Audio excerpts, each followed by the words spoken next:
अस्सलाम वालेकुम वीवर्स, कैसे हैं आप? उम्मीद है कि आप खैरियत से होंगे। हम उर्दू ज़बान में अक्सर ऐसे जुमले इस्तेमाल करते हैं जैसे कि वो तुम्हारे हाँ में हाँ मिलाता है, हमें दोबारा शुरू से शुरू करना पड़ा, एक बात तो पक्की है कि वो यहाँ नहीं आएगा। अब इन जुमलों में देखें, ये एक दूसरे से मुख्तलिफ जुमले हैं। एक में हाँ मिलाने की बात है, दूसरा है शुरू से, और एक में है एक बात तो पक्की है। अब ऐसे जुमलों को जब हम इंग्लिश में ट्रांसलेट कर रहे होते हैं तो वो कौन सा स्ट्रक्चर होगा जिसके ज़रिए हम आसानी से ऐसे जुमलों को इंग्लिश में बोल सकें? तो आइए शुरू कर लेते हैं। पहला स्ट्रक्चर है हमारे पास हाँ में हाँ मिलाना। इसको अंग्रेजी में कहते हैं प्ले सेकंड फिडल। क्या कहते हैं? प्ले सेकंड फिडल, हाँ में हाँ मिलाना। अब इसका जो फॉर्मूला बनेगा कुछ इस तरह बनेगा, पहले सब्जेक्ट, फिर उसके बाद प्ले सेकंड फिडल, फिर उसके बाद टू, फिर ऑब्जेक्ट। मतलब ऑब्जेक्ट की जगह में वो बंदा जिसके हाँ में हाँ हम मिला रहे होते हैं। अब ये टेंस जब चेंज होगा तो ये प्ले जो है वो प्लेड होगा, प्लेइंग होगा। इस तरह से इसके फॉर्म चेंज होते चले जाएंगे। जैसे कि वो तुम्हारी हाँ में हाँ मिलाता है, वो तुम्हारी हाँ में हाँ मिलाता है। He plays second fiddle to you, he plays second fiddle to you.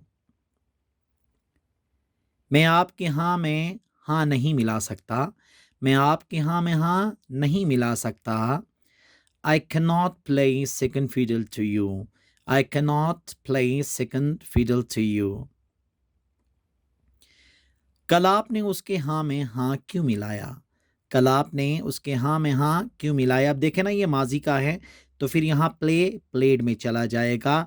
और या अगर इंट्रोगेटिव है तो क्या होगा, यहाँ डिड होके फिर आगे प्ले आएगा। जैसे कि देखें, why did you play second fiddle to him, why did you play second fiddle to him. इसका मतलब ये हुआ कि डिड यहाँ पे सेकंड फॉर्म में लग गया इसलिए आगे प्ले रहा। अगर ये माजी में पॉजिटिव होता तो यहाँ प्लेड हो जाता। तो हाँ में हाँ मिलाने को क्या कहते हैं? प्ले सेकंड फिडल का इस्तेमाल होता है। सेकंड है बिल्कुल शुरुआत से कहने के लिए फ्रॉम स्क्रैच कहते हैं। फ्रॉम स्क्रैच का मतलब ये है कि ऐसा काम जो आप बिल्कुल शुरू से कर लेते हो, मतलब इब्तिदा से कर लेते हैं। अब इसका फार्मूला होगा पहले सेंटेंस फिर उसके बाद फ्रॉम स्क्रैच आएगा, फ्रॉम स्क्रैच। जैसे कि मुझे अंग्रेज़ी ज़बान बिल्कुल शुरुआत से सीखना है, मुझे अंग्रेज़ी ज़बान बिल्कुल शुरुआत से सीखना है। I have to learn English language from scratch, I have to learn English language from scratch. हमें दोबारा शुरू से शुरू करना पड़ा, हमें दोबारा शुरू से शुरू करना पड़ा। तो ये होगा, देखें, we had to start again from scratch, we had to start again from scratch.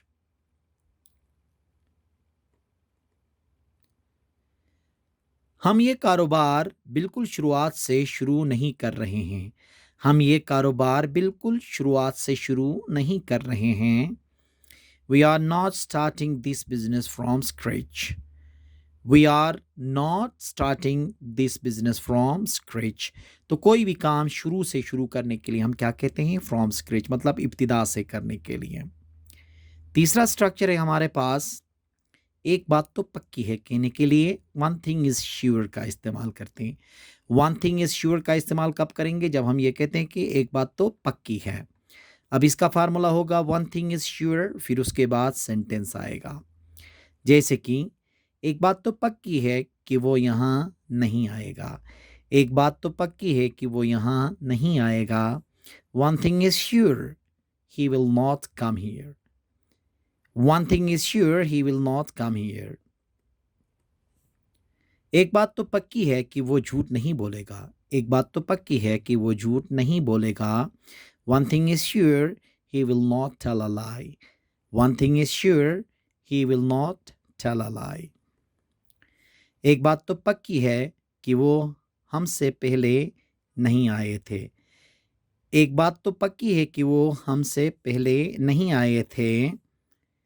One thing is sure, they had not come before us, one thing is sure, they had not come before us. तो एक बात पक्की है कहने के लिए अंग्रेज़ी में हम क्या बोलेंगे? वन थिंग इज़ श्योर का इस्तेमाल करेंगे।